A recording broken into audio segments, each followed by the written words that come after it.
All right. Hello, everyone. Let me just turn up my mic volume and you'll be able to hear me. So I do apologize. Once again, Windows 10 can be a big pain in the butt when it comes to that. But now you all can hear me. That's excellent. So we have some wonderful news. I'll get to that later on. But first up, we're going to talk about some public speakers that we all know and love very well. First up, from today's MTA board meeting, we will listen to Jason Anthony Pinero and Omar Vera. And the good news is I can happily report that Mr. X did not go to the board meeting today. So that's some good news. So we're going to hear Mr. Pinero's comments, followed by Omar's comments.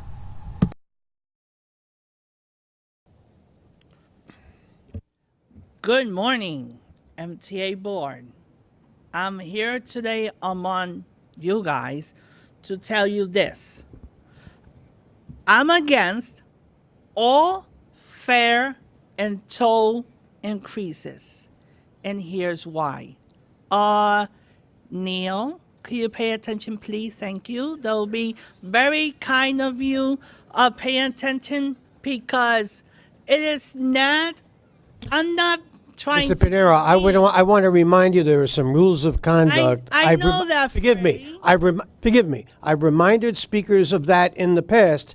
You're not the first. If you would please confine your comments to everything other than engaging individual board members, I'd appreciate that. We know that, Freddie, but they should pay attention. You don't, apparently. When we speak also, Freddie, it's not fair that you criticizing me by telling your board member to pay attention. But bottom line, I'm not in favor of any fare and toll increases. The governor was yesterday in Brian Lear's show telling us that the MTA needed to be reformed. I'm in favor of that. The county executives should pay their fair share, and the users of Accessory should get a half-price discount because it's not fair and it's totally ridiculous that they have to pay $2.75 instead of $1.35, like every other individual who is disabled pay also when they use the subways and buses. And the Metro North and Long Island Railroad fare should be redesigned to two fare zones by counties, just like Sunrail in Central Florida, not by fare zones like we have in the present.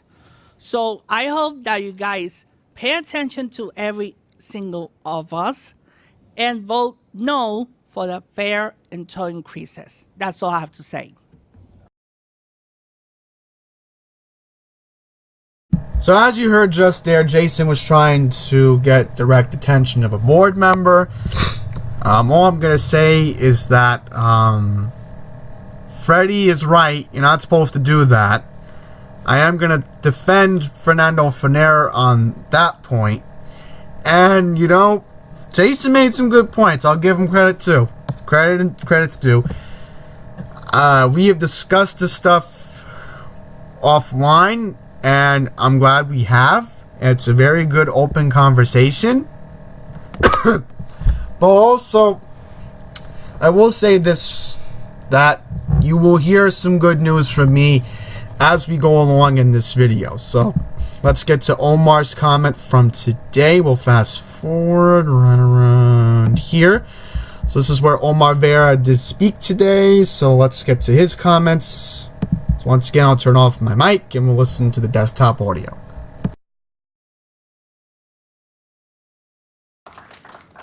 Omar Vera, followed by Zach Arctisiano. Good morning and Happy New Year, MTA board. Welcome to the January meeting. So we got a lot to discuss today. I heard today is supposed to be like the fare and toll changes, but like I said before, I oppose them because it's not fair to do this every 2 years. Wait at least 5 years or more before you could make such a proposal. People need to like ride the trains to get to from work or other things, and it's important that the fares keep down in order to encourage more investments from tourism or otherwise.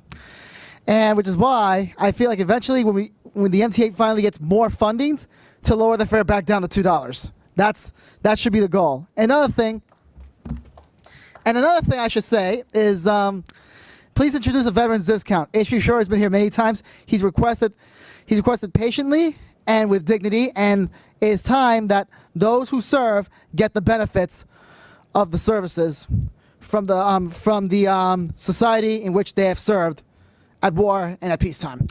And now, so this is why we should this should be like a new plan.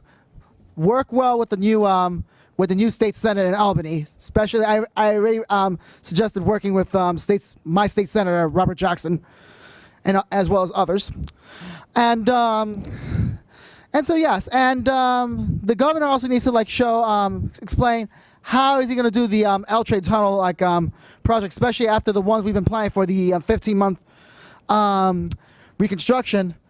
We've planned for 3 years, and he's changing this at the last minute. This he needs to explain how is this new plan going to be working? Is it going to be more efficient or otherwise than the one we already had planned for? And last but not least, let's ensure a more equitable society, please. Thank you so much, and I shall see all of you around. Thank you. Thank you.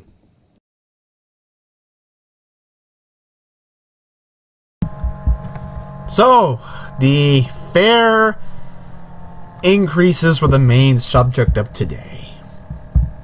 And as soon as I get my friend Mouth's Cruiser here, I will happily show you all the wonderful news!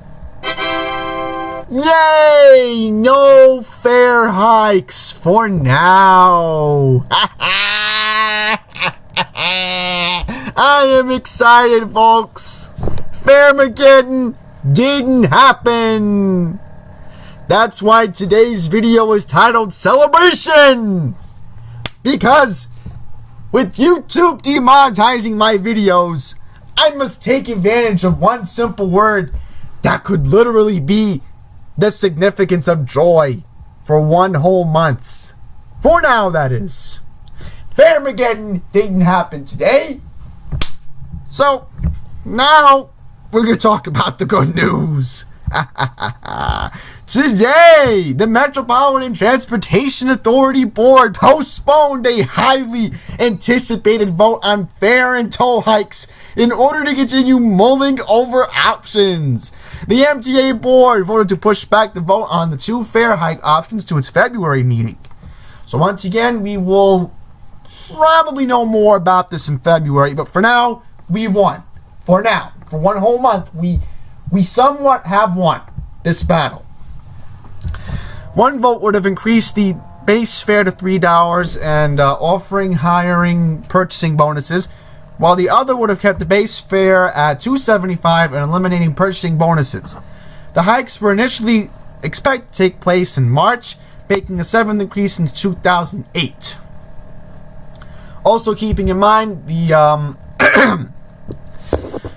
maximum increase on weekly and monthly Long Island Railroad tickets would have been 3.85%, with dollar increases capped at $15 for monthly and $5.75 on weekly tickets.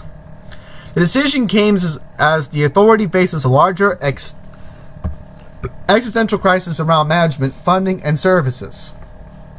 Governor Andrew Mark Cuomo, who effectively controls the MTA, and advocacy groups have called for cancellation of the hikes. Board member Peter Ward said, "I'm concerned that we're making a decision today and we need to be a little bit slower, a little bit more thoughtful, and need to consider a few more options." Also, the big victor from today, and the biggest congratulations, goes to Veronica Vanderpool. She seconded the decision. The Long Island's representative on the board. Mitch Pally called members Wednesday to postpone the vote, in part so they can have more time to consider the alternatives. So, pretty much this is the good news. This is just interesting. You know, I am happy that this news came today, because honestly, I am very happy that the fare hikes vote didn't happen today. If it happened today, you know, I would have a different reaction about this whole 275 cap. I would have been fine with it again. But once again, thankfully for now, no fare hikes. Most likely not until February. So we'll have to see how next month ends up. I have to talk about this story. I know it's not a good story, but we have to discuss this because I don't know if the media will talk about it. This afternoon, we had an unfortunate event that happened on the Meadowbrook Parkway. A pedestrian was killed right by exit M2, which is the exit ramps for Seekendorf Boulevard that cuts to the Corporate Drive Shopping Center in Westbury. And of course, the other westbound ramp that cuts over to the Roosevelt Field Mall. I do apologize again, my cough is still bad, but thankfully I'm pretty much over this cold, thankfully. So a person on foot was struck and killed on the Meadowbrook State Parkway earlier this afternoon while the police were investigating a crash at the scene. The fatal crash happened at 11:54 a.m. near the parkway's northbound exit M2 ramp in Westbury. And a state trooper sustained minor injuries, according to New York State Police spokesman Trooper Daniel Algram. Mr. Algram said that the investigators did not know how the victim got onto the road and are looking for a possibility that the person is connected to a vehicle that was stopped near the scene. So this is interesting. I gotta say that. So more details. Closure started northbound for the eastbound ramp to Seekendorf Boulevard, which is exit M2E. The road was closed in both directions near the Roosevelt Field Mall and, of course, also by the Corporate Drive Shopping Center by around 12:30 p.m., according to the State Transportation Department website. The southbound lanes were reopened by 1:15. Both police vehicles were struck in the collision. So, fortunately, once again, we had a fatality, but I have to give you this news because, once again, I don't know if the media is going to report on this. I mean, thankfully, this was reported from newsday.com. So, that's pretty much going to wrap up this video. I'm in a joyous mood overall because, once again, no fare hikes makes Andy happy.